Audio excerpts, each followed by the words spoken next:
Welcome to Martini Time. Here it is in Cole, Virginia, and this is the last Jedi broadcasting from his cave in Blackstone where he hides out and nobody knows he's here, and he likes it that way. So, you see, I hide out in a metaphor. So, this is the last of my Beefeater's gin that was given to me during my birthday and Christmas. So now I'm going to be back to my cheap gin, which probably will taste like a lot of fluid. But you get used to anything. So it's a good thing I don't smoke. So anyway, the title for this talk, if it is a talk, is The Quest for the Dynamic Center. You know, they say when you die, your whole life goes before you. Well, why wait? The whole point of living is to become more conscious. The whole point of living is to go from the unconscious to the conscious. To go from suffering to not suffering. To move in that direction. To go from sorrow to joy. From static to dynamic. You see, there should be a movement in this way in your life. There should be a gradient. If you're not moving from the unconscious to the conscious, if you're not becoming more conscious, you should ask why. You should be curious about that.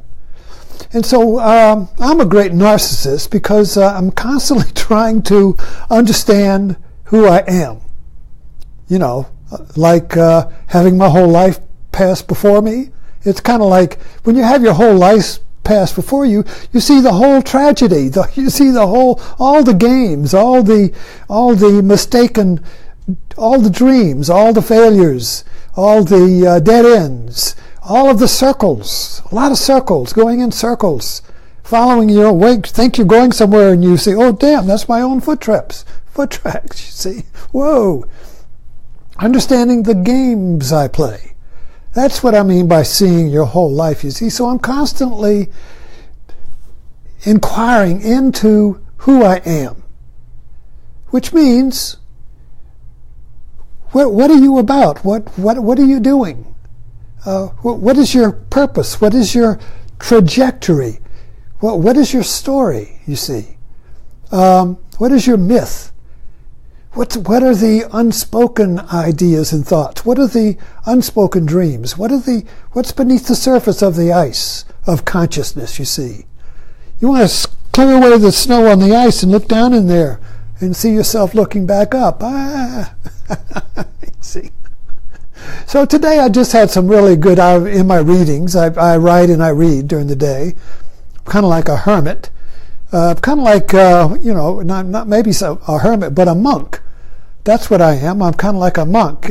Since I'm retired, I don't have to go out and work. I should, because I don't have any money. But, so I study and I write. Instead of writing in a journal that nobody will ever see, I write on Facebook. So Facebook is my spiritual journal. And I write as I discover myself, you see, because I discover myself in my writing.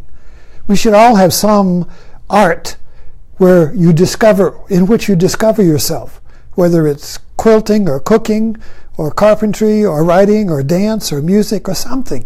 There should be something in which you discover yourself. That's very important. So anyway, today this talk is the quest for the dynamic center. And by dynamic, I mean there's a difference between the quest for a static center and the quest for a dynamic center, because the dynamic center has no location. It is not a form. It's not a thing. It's not an object. It's not an image. It's nothing. It's a verb. A static center is a noun. So just to give you a little picture of what I'm seeing today, it's interesting for me, and I hope for you, because it should reflect something about your life too. If what I say doesn't reflect something about you, it's not really worth anything. But we're all on the same path, you see. But each in our own unique way. Each in our own unique form and story. But it's the same path that moves from the unconscious to the conscious. from the sleep to the awakening, you see. That's the path, in whichever way we do it, you see. So just briefly, my quest for the dynamic center, and I just realized this today, that's why I want to talk about it. Because I've been on a quest for a center, but it wasn't dynamic. And it started out, basically, the center, and I've been reading a lot of Albert Lowe, and I recommend his books on Amazon, but he really gets into the understanding of the dynamic center and ambiguity, but all that, you know. But anyway, the dynamic center is necessary for life. The center is necessary for life. Each of us is the center of me. While you look at the world, and you see I'm a thing in the world, everybody's a thing, you see, at the same time you're looking at the world from your center, which is me. Even an ant has a me. The ant looks at the world from its center in an ant world, you see. It's not that they're conscious like we are, but they have a center. So all sentient beings have a center. All animals, everything looks around from their center. A horse looks at the world from its center as a horse, you see. It just hasn't evolved to the human consciousness, which sees itself as an object, you see. Anyway, so my first center was my father. For the child, the father is the center of the world, and the father is the direct emissary of God, you see. God the Father. So the father is kind of like to the child, is a God-man, is the emissary of God, you see, even though he may not know about God. He has that kind of aura, you see. And so for me, my father was a naval officer, a son of God, gold, sword, all that, you see. But he never really accepted me. Oh, you don't measure up. You're not going to succeed. Let me do that. You can't do that. You know, you don't know how to do that. Don't you know how to drive? You know, all that kind of discounting, you know. So I grew up, you know, with this missing I couldn't affirm. The father didn't accept me, you know, which was a good thing, because it created a quest for my center, you see. So this began to accelerate and develop great tension through the 60s. In 1968, I had this humongous awakening where I went to sleep listening. I know I've said this before, I don't want to bore you, but it's part of this story here. I went to sleep listening to Krishnamurti, and I woke up and the personality, the questing self had dropped off, and I was in my true nature. And I looked in the mirror and I laughed. You see, I recognize you. And I felt I felt like on the Titanic, I'm the king of the world. Or Avatar, when Jake Sully, when he discovered his new body, the world was like without cataracts. My body was young and fresh, and I could do yoga postures and ride my motorcycle like Evel Knievel. And I knew what everybody was doing that they didn't know. And the world was glowing, and eyes glowed with consciousness. And I knew that God was my Father, not as an idea or a belief, but as me, you see. And it was like I was the first man I was like Adam and Jesus both together. I read the Bible and read the words of Jesus, and I was speaking the words as if he were speaking them, you know. Or Walt Whitman. I read Walt Whitman, and it was like I was the poet, speaking the poet for the first time. It was a wondrous place to be. But it didn't last, you see. No spiritual experiences like that last. And what happens after that is that you wanted to come back. So you wanted to come back, and you can't go back, so you got to make it come in the future. So I knew I had to find a guru or a master or some teaching who would give me this center that I had felt, this true center. So I thought, I met Jesus, I met the Father, so I'll be a minister. So I got into Presbyterian Seminary as a lone wolf, and when they looked at my application, even though I was in there, they kicked me out. Great thing. You see, I would never make a good Presbyterian minister. But the idea was I wanted a father to give me acceptance, and the church was a father. So then I discovered yoga. And I went to Cleveland, and there was a yoga teacher there who was dispensing yoga authority and certification to be a yoga teacher in 1970. It's kind of new, And her guru was Swami Rama. And I met this Indian master. And I just bowed to him right away as a father. It was a heartfelt bowing, you see. And a hologram came out of him of my father. Came out like in Star Wars. A hologram of my father went whoop, wah, wah, wah, wah, and then went back into him. And I've come to understand that was a visual. I could actually see that phenomena called transference, where you transfer, like therapy, you transfer to the therapist as your savior. So there was a transference of the father, from the physical father to the spiritual father, who was Rama. So he was my center. But then he died. So then I was in a kind of a limbo, because the yoga teacher wouldn't give me the credentials to be a yoga teacher. Not yet. Kind of like Charlie the Tuna. Not yet. Well, I couldn't wait, so I left. And then, having lost my center, my quest for center, I drove a meat truck for 3 years. Purgatory. And then I said, I got to get back on the quest. So I went back to Cleveland, and I found Swami Muktananda. And he was dispensing you could be a city yoga center leader. You want to open, everybody's the son of God. God dwells within all of you. You want to be a center leader? Yeah, I'll be a center leader. Take a few courses, bam. I was going to be a center leader, city yoga center leader. Sold the house, went to India to get my credentials. Came to Blackstone. Muktananda died. And I didn't have any power. I felt that when I had that awakening in 68, I felt the power, the Dharma, the force. And I didn't feel it now, So something's missing. Okay, so then I got a job with the Courier Record as a newspaper writer. I gave up the quest for the center. And the Courier Record became my center. And that lasted for 8 years.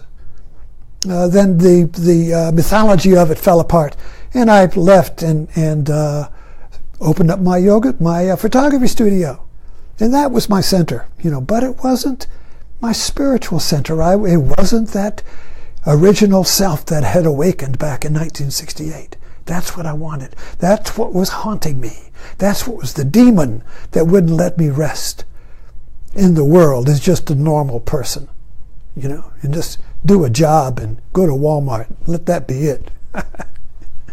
No, something was missing. So then I went to Yogaville, just take my daughter up there, and the quest for the center opened up again. And I began to meditate, and my spiritual quest began. And I said, well, I'm just going to open up Swami Satchidananda had died, so I'm going to open up a Blackstone Yoga Center, and I would be an outpost of Yogaville. That would be I was still creating an image, a static image of me as somebody. And so that lasted for about a year, but then people stopped coming, the population's small, and I didn't feel the force. Something was missing. Something was missing. So I think that was the last time. There have been a few others, also little attempts to create myself as a somebody, as a center, a center leader, a spiritual leader. But it was always as a static thing. What was missing was the dynamic center. The dynamic center is not an image. The dynamic center is a creative center.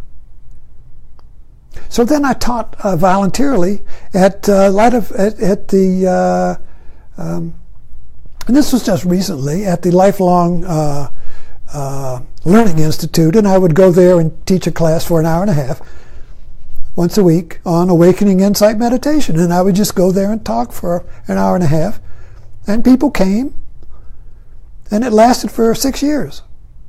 Spontaneous hour and a half talks on whatever had happened in my life, movies, experience. I taught Yoga Nidra, the dynamic guided meditation. by Richard Miller. And although he didn't give me authority to do that, you see, for me to get authority to do that, I have to spend thousands of dollars to go to a course and get teacher training, you see. So I have no teacher training, you see.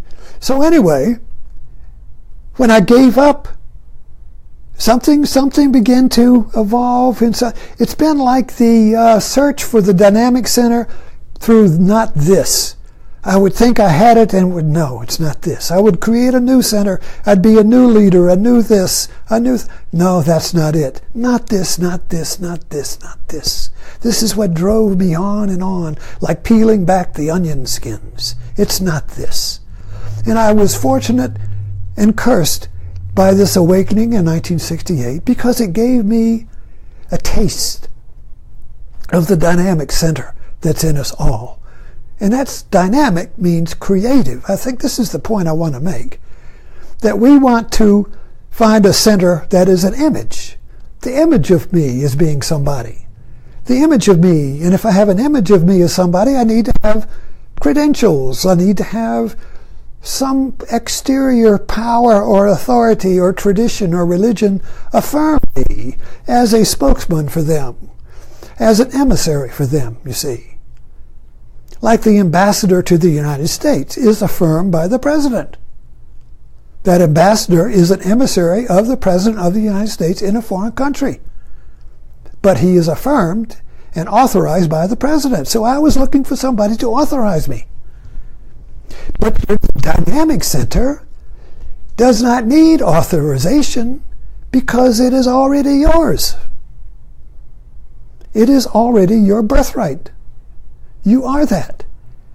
But in our image society, that's not an option. We have to be somebody that's something, an image. You can't be nobody. And yet, it is only when you're nobody that you discover your dynamic center. And your dynamic center is portable. So wherever you are at home. The world is your basket. The world is your creative field. Everything you create, everything is mixed through you and comes out your world. You're at the center. So it does not have any location on the space-time grid, you see, like objects do. Location. There's no location to the dynamic center. There's no image to it. And because there's no image, it cannot be affirmed and given to you by somebody else. You can get an image from somebody else. I can be a minister, put up the plaque, I got the credentials. I can be a yoga teacher because I got all this tradition and the gurus affirm me and all that, you see. Be in some tradition, you see. Not that there's anything wrong with that. I'm just saying that in my case, my particular path led me to discover the emptiness of all traditions, all religions, all ideologies. And what does that leave you with? Not emptiness, but your dynamic center. So I've been writing about this today on my blog and posting it. So pick this up if you're interested. Thanks for dropping in.